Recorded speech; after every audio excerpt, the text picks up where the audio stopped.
collection goes on and on and on. Yes, yes. Well, more than 5,000 objects were found, and a lot of them are on display.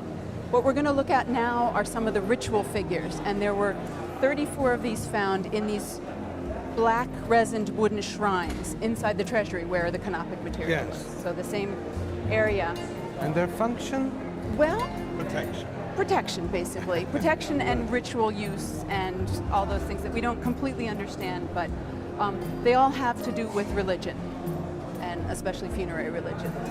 And these are two of the most interesting, and these come in pairs. If you see this one is, the king is riding on a panther, and this one he's harpooning an invisible hippopotamus in a papyrus skiff. How do we know that it's a hippopotamus if it's invisible? We know from representations in tombs and temples, where you actually see the hippopotamus.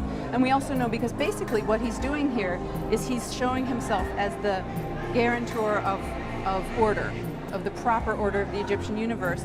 And how he does that is that he defeats the forces of evil. And the hippopotamus is a representation of the forces of chaos or evil. Another very interesting thing about these statues and a lot of the pieces in the tomb is that some of them were not made originally for Tutankhamun. He's using pieces from maybe a couple of other kings' funerary assemblages. And some of these statues, some people think are actually females. It's very hard to tell males and females apart in certain ways. There are things, you know, the shape of the belly button and little details, but if you look at the faces, you can also see that not all of these faces are Tutankhamun's face. So just to show you the matched set here, two of each, and there are a number of statues of the king, as you see here. These two faces, they match. But that's Tutankhamun's face.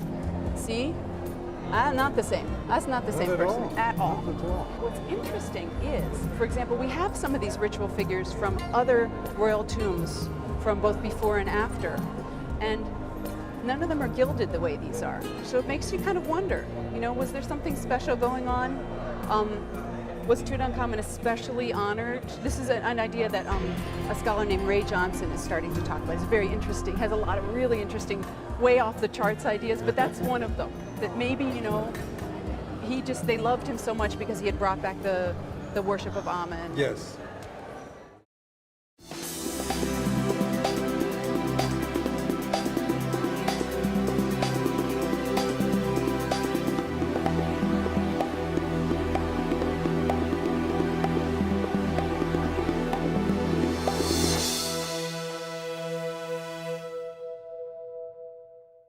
Okay, can we move on again? Okay. I don't know what awaits us here. A lot of tourists await us.